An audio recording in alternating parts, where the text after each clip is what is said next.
Now, it's a real pleasure to introduce distinguished Professor Hugh Possingham. Hugh's got such a long and varied CV that I don't know if I can go through all of it here. Don't do it all. Okay, he's on a tight schedule. Very quickly, graduated from Oxford University, Rhodes Scholar. He's as much mathematician as an ecologist in many ways.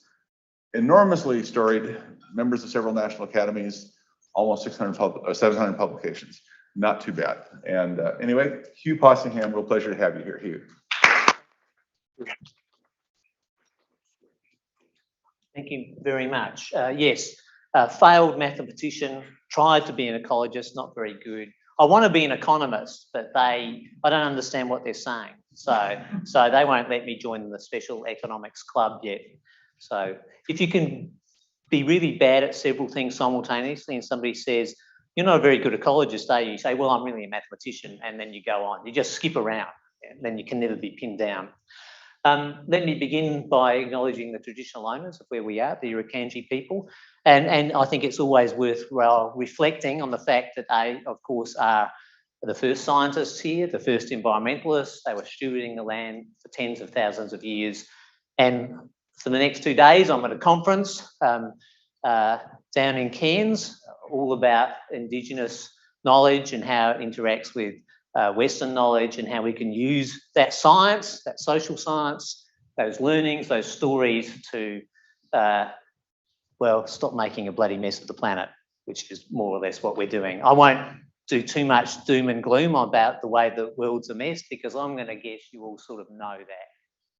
Things are going well, 1,000 times background extinction rates, CO temperature up. In Australia, 1.4 degrees. I think we're beating the rest of the world. Yay.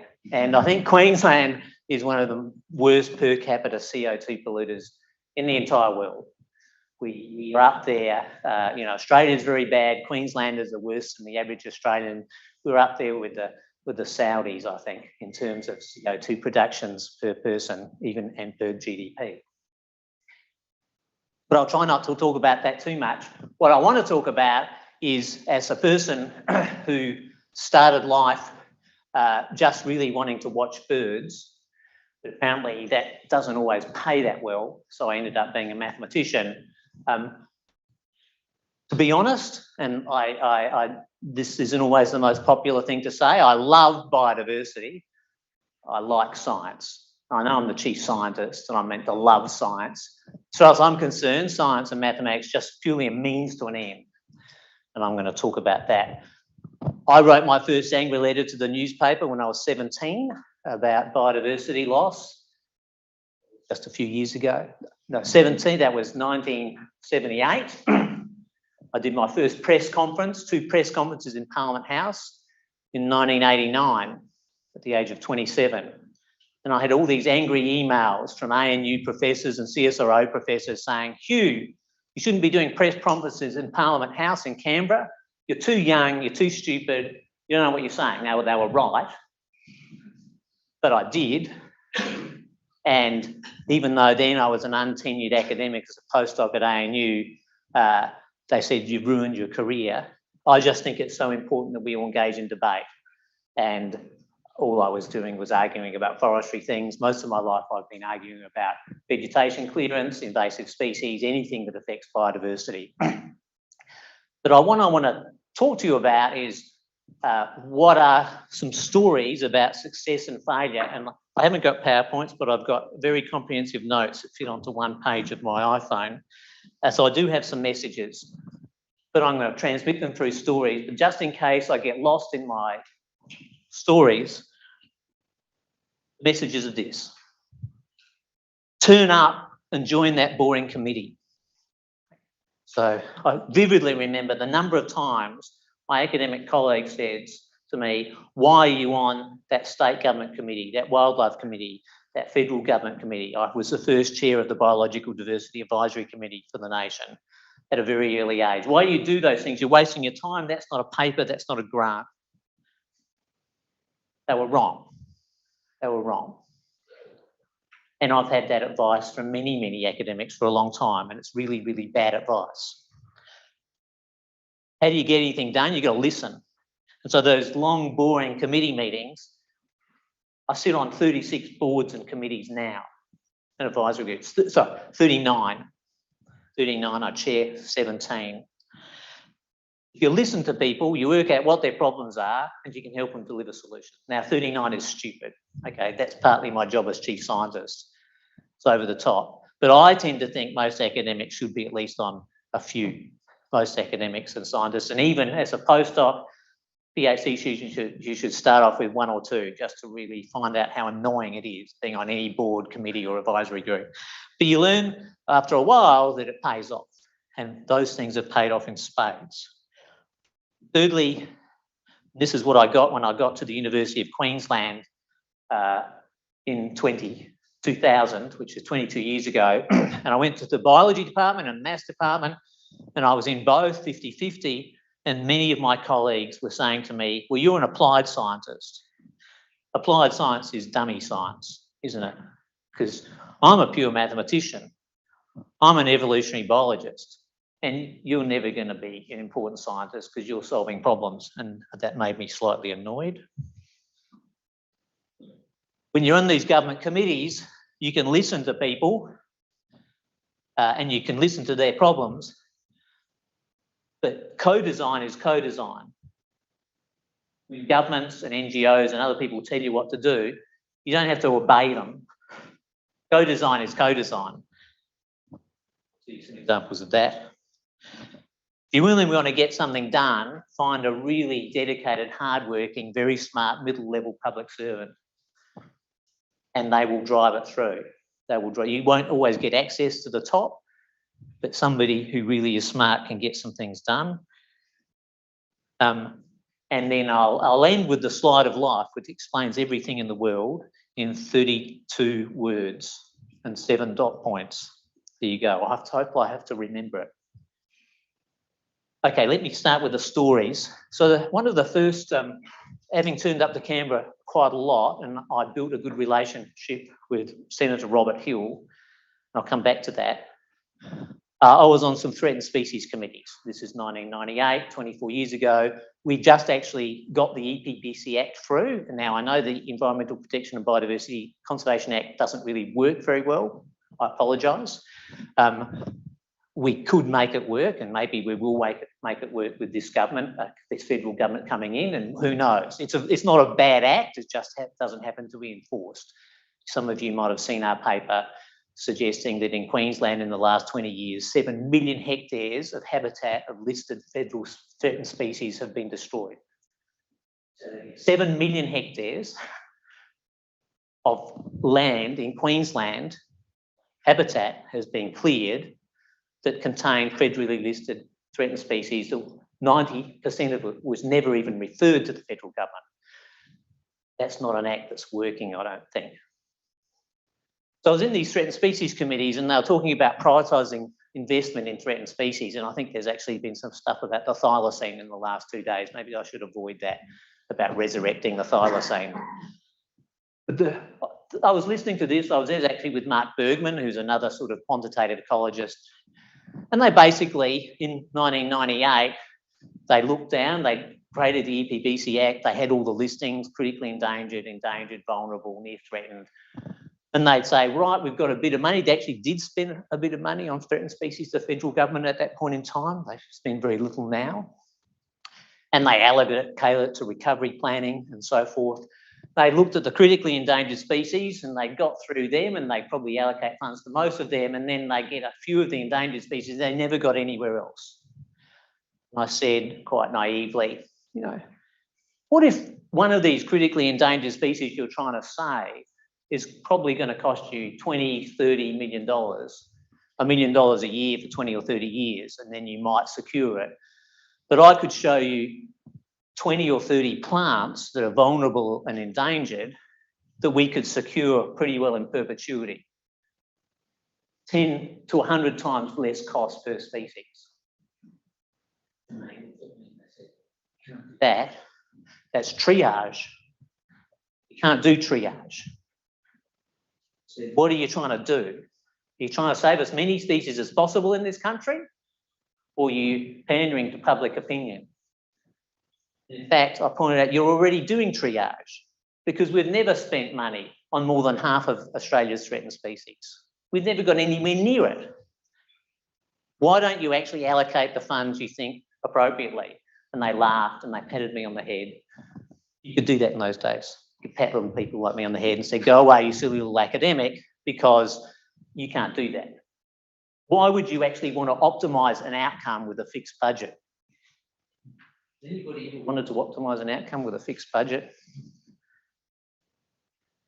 So we wrote papers. What does an academic do when nobody listens to them? They go back to their office, and with their students, we wrote papers. Liana Joseph, who's actually an undergraduate here, Madeline Bottrell, we wrote a series of papers explaining the process of using simple cost effectiveness to allocate funds to threatened species. In the meantime, the departments all made their own prioritisation methods, and they made methods like, I'm going to take 10 attributes of the species, something to do with its longevity, life history, and 2 of those attributes were the cost of saving it and the likelihood that it would be saved, and there'd be a 6 or 7 more biological attributes of the species, its phylogenetic distinctiveness. They'd score them out of 10 and add them up, and then they'd rank the species in that way, which was better than just saying, I'm going to spend money on critically endangered species. And I said to them, what's 3 kilograms plus 2 metres? Nobody knows that answer to that. Don't they teach physics here? What's 7 kilograms plus 2 metres? Doesn't exist. But that's what they were doing. They were giving scores for cost, probability, life history attributes. They were adding them together. And if they had done that in their physics class in year 11 or 12, they would have been thrown out. Well, no, they would have just got 0 on the exam. So I said, you know, the only rational way of combining these issues is net expected benefit. It's benefit times probability of success divided by cost. And they say, well, I had argument after argument with every state government saying, why is your formula better than our formula? And I say, because it's right. It is the way to maximise the number of species you save given a fixed budget. Oh, but we'll get a bigger budget. Budget for threatened species in Australia, well, it might go up temporarily in the next couple of years. Has been going down for 30 years. The budget for the environment across all states and the federal government has been flat, which usually means it's going down because of inflation. So eventually, and so we wrote the papers, I had the arguments, I got nowhere because I was probably a bit of a dick. A nice guy in New Zealand read the papers, Richard Maloney. He was a middle-level public servant, and he said, we've read this stuff. New Zealand's got a bit of a problem. We have 2,000 threatened species. We have 700, and they're all endemics. I mean, the biodiversity in New Zealand, the endemic biodiversity in New Zealand is phenomenal. More stuff there than the whole of Europe. 700 endemic species we know a lot about. We're currently working on 130. We want to use your formula. And they did. In 1 or 2 years, they costed them, they created feasibility metrics. They used phylogenetic distinctiveness to weight the species. So if they're more interesting, more deep and ancient phylogenetically, got a better score. And then they could save 400 species with the same budget. $33, $34 million a year. Or at least they weren't trying to save them, recover them, they were trying to secure them. And so we're slowly getting there. And finally, Queensland has decided to adopt the method. I have to become chief scientist to make the Queensland government listen to me 20 years later, and they're slowly adopting that method. Fortunately, I have now students all over the planet and in CSIRO who can consult with them and do those things without me having to do it. So what's the message there? Richard, I was useless at proselytising the case of why simple logic to deliver better outcomes was a sensible thing to do. If I occasionally talked to a director general who was often an economist, they said, yeah, obviously, why aren't we doing this? Sometimes there's parts of the public service middle management who would fight me tooth and nail. Who were those people? The people who got to allocate the funds on their favourite species. I'm a bird watcher. All the money should go on black-chin honeyeaters because I love them. Okay, so you don't want to fight those people, but we've got the systems through and we're getting some change. So what's the message there? Again, keep turning up. Might take 20 years. Might take 20 years.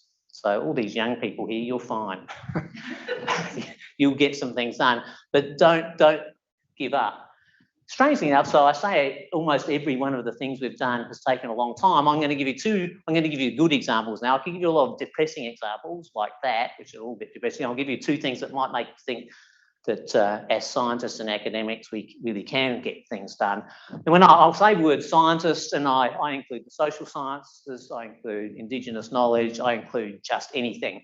My wife is a classicist and she studies Homer, and I'm going to say she's a scientist because Homer's full of stuff, you know, the greatest story of Western civilization, and we learn a lot from studying Homer. So I'm pluralistic about the view of science. As chief scientist, I'm really the chief knowledge person of everything. Government haven't agreed to that title, but I'm going to maybe put it. So a good story. I partly came to Queensland from South Australia in 2000 because the land clearing rates in Queensland were horrific. They were up close to 1 million hectares a year. So Queensland's roughly 177 million hectares. So we're clearing 0.5% of the state. 80% is still uncleared. And I'd come from a state in South Australia where in the agricultural districts where I grew up, bird watching, South Australia used to have 8 species of bandicoot and bilby. We have 1 in South Australia, 1. The bird fauna that I love around Adelaide, 10 species are extinct in the Mount Lofty Ranges, 10 are almost extinct, and I'm watching them go extinct as I go back and redo counts I did years and years ago. So it's really a depressing landscape, and not many South Australians are online.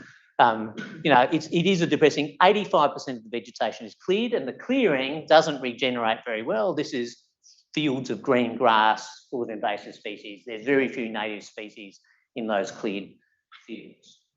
And obviously there's all these biogeographic relaxation processes causing extinctions. It's overrun with foxes, rabbits, etc., cats. I came here because I wanted to have some role in helping reduce the land clearing rates in Queensland, so Queensland didn't become South Australia. And bits of Queensland have become South Australia. There's bits of the Brigalow belt, there's sub-regions which are less than 5% vegetated, whole sub-regions of southern Queensland and the Brigalow belt that are already below 5% vegetation. And I worked with Barry Trail, who was then in the Wilderness Society, and then he went to Pew, and he said, Hugh, this is going to take 10 years. It's going to take 10 years because we're really going to struggle. Written some things with the Ecological Society of Australia, and we eventually wrote something called the Brigalow Declaration. You can Google that, Brigalow Declaration, Possingham.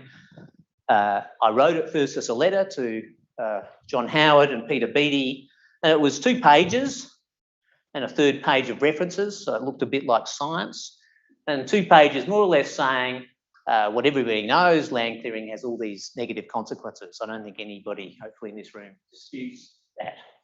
Biodiversity loss, water quality problems, soil erosions, greenhouse gas emissions.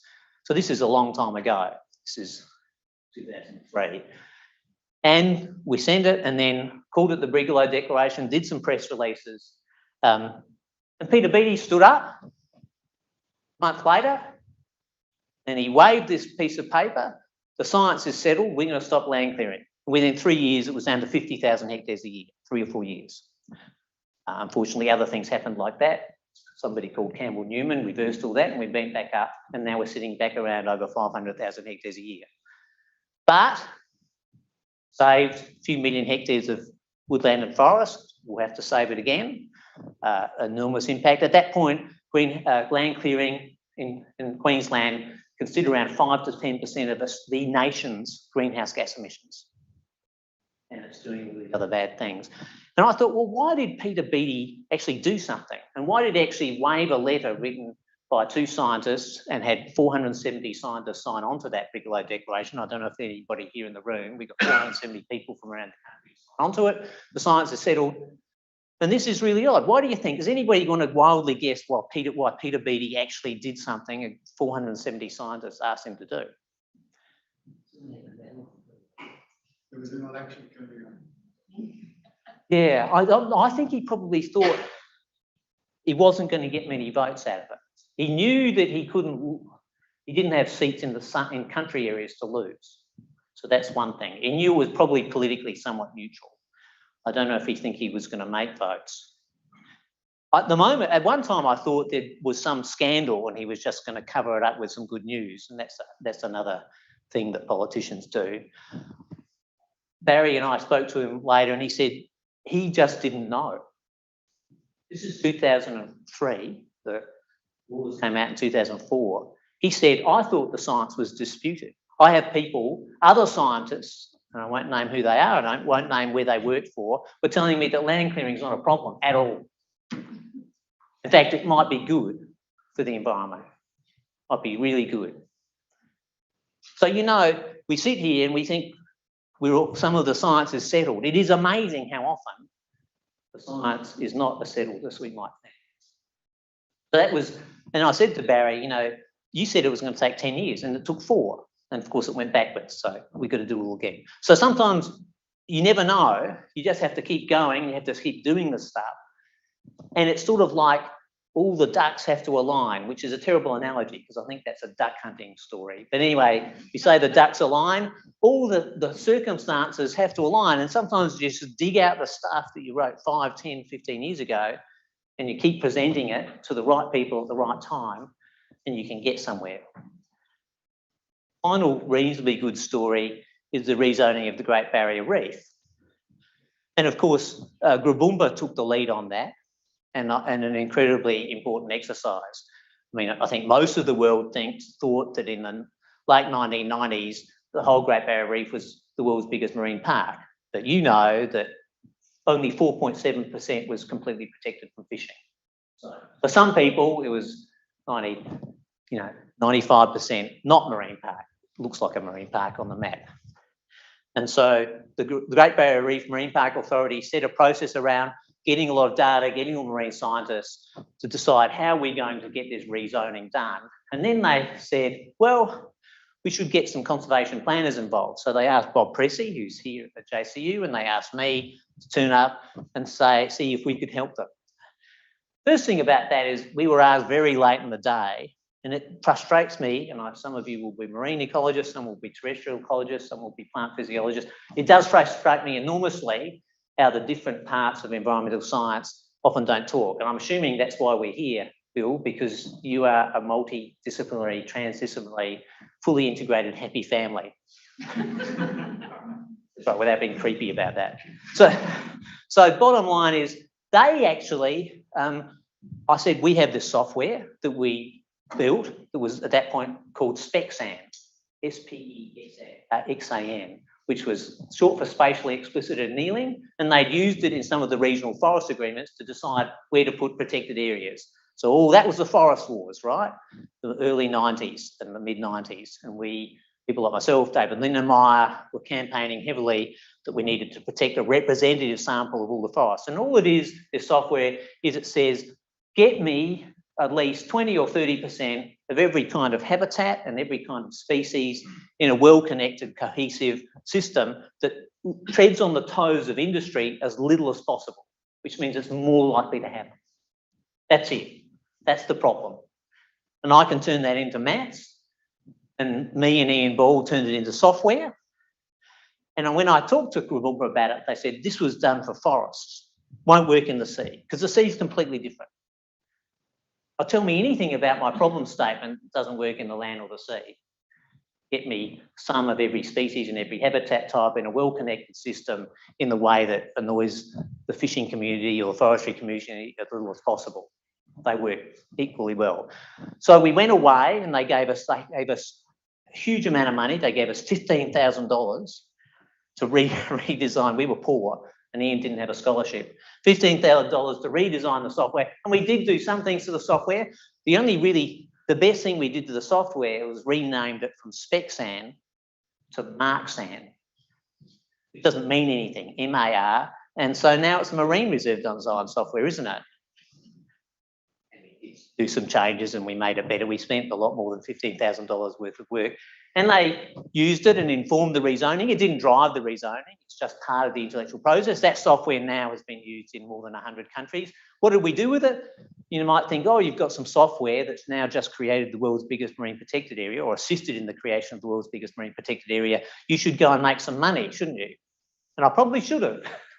And I should have taken to the people I was talking to in the ideas lab who know anything, who know something about business and economics and how to fund something. And I was entirely useless. So we just gave it away and we ran workshops for cost, made the source code freely available, wrote lots of papers because that's what we do. At that time, in fact, there were 3 or 4 other pieces of software that I would say were much better. 2 of them were created by CSIRO, much better, smarter, cleverer, because they'd spent millions of dollars building them and that they had invented most of these ideas. Bob Cressy had invented most of these ideas. So I did nothing clever in this entire process. But they, CSIRO, said you can buy the software and it's going to cost you a lot of money, or we'll run it for you and we'll charge you consulting rates. And those 2 incredibly wonderful pieces of software, I don't think anybody, if I mention their names, none of you will have heard of them. None of you will have heard of them. Our software has basically changed about 10% of the first surface of the planet. And it muddles along, it's still out there. You can Google Marxan, play with it. Microsoft gave us recently, I was working for TNC, so they gave us $1 million to make it all flashier and better. This is just a big donation. It still hasn't got a business plan. We still don't know what we're doing. It bumbles along instead. Interestingly, in that process, again, we had some incredibly good people in Graboompa who were willing to support us, and they wanted an objective, rational approach to this rezoning process. And that was great. And in fact, in many ways, to Graboompa's credit, for what is a public service agency, they had a little bit extra freedom to put more science into their policy and management. Now that is 429. I'm just wondering if they'll have anything sensible at all to say. I'll give you one last story and then I'll open up for questions. This is a story about maybe sometimes you shouldn't do what people tell you to do. So I was lucky enough to direct 3 environmental centres funded by the Federal Environment Department. One was called, it was SURF, NESP, NERP, and then NESP. And now there's NESP 2. Some people here are probably in NESP 2. I directed 3 of those early on, 6, 12 and $25 million. The last one was a threatened species recovery hub. And some of you may have been involved in that as well, thank you.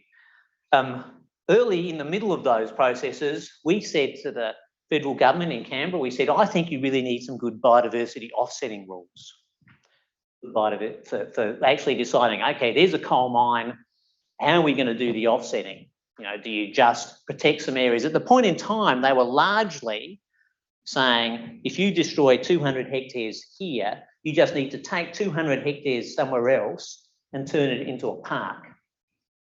And I don't think you have to be a genius to know, on that basis, we can destroy half of all the vegetation in the country.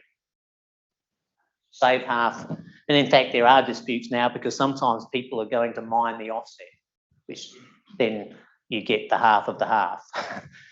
So we developed a whole heap of ideas, Brendan Wintle, Martine Marin, Sarah Beckersey. We had workshops. When I went to the federal government to get funding, part of the funding we'd won, I said, we want to run some projects on biodiversity offsetting. They shook their head, no, don't talk about biodiversity offsetting. Too contentious, too difficult. And they basically said, we don't want a project on that. They didn't want us to do the Threatened Species Index. Google tsx.org.au. It's now going to be one of 2 environmental headline indicators for the country. They didn't want us to do that either. But of course, we ignored them and we did it. And then 5 years later, having, again, doing what we do, write the papers, get the PhD students, Martine Marin, Megan Evans from ANU did an enormous amount of intellectual work. I just wrote the stupid equations and made the pretty coloured spreadsheet. It was olive and orange and light blue, which were colours they quite liked. So they had a spreadsheet that did biodiversity offsetting in a reasonably rational way. We wrote the papers. And then suddenly they came to us and said, Hugh, in 3 months, we have to give new offsetting guidelines. Can you and Martine do this in 3 months? Completely create a new set of offsetting systems. We looked at what they had and we said, it's stupid, it's wrong, it's completely wrong. Of course, we did it because we'd already done it. well, we hadn't quite done it. We did a few extra things. So we actually sometimes, despite I know they say that academics sit in the ivory tower, you listen to the conversations, I think you're going to need this in 3, 5 and 10 years' time. I think a lot of people here operate like that. Let's do it now. It's quite hard occasionally to get the funding to do it now because so many of governments, and often particularly the federal government, I can criticise them because I don't work for them. I do work for the state government, but I'm also looking to get sacked so I can get payout, so I can criticise them as well. But yeah, that's the best way to proceed, really. But bottom line is, some of you have to do things that they don't want you to do, and eventually they work out they need it, and then you deliver it to them and you smile and you take their colour patterns on their spreadsheets and it's perfect. So, you know, we are in the land, we're in the world where academics and PhD students and postdocs are continually being told co-design with stakeholders. Yes, of course, co-design, but don't follow the commands of stakeholders. You are free individuals, and sometimes you can, by reading broadly across the nation, across the world, you can go to international conferences. Federal public and state public servants, they don't get to go to international conferences anymore. Never, I think. It's almost impossible. It's a struggle for them to get out of their own state to go to an Ecological Society of Australia conference. So we do add some value there. The partnership is good.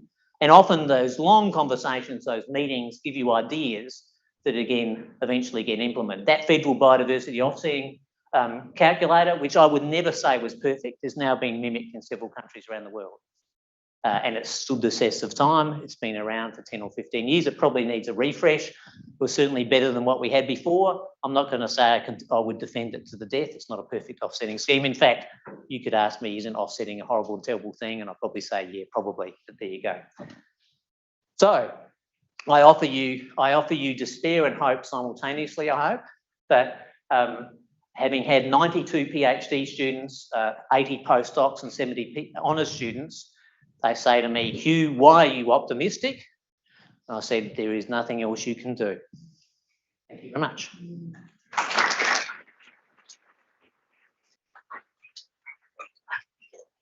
And I'm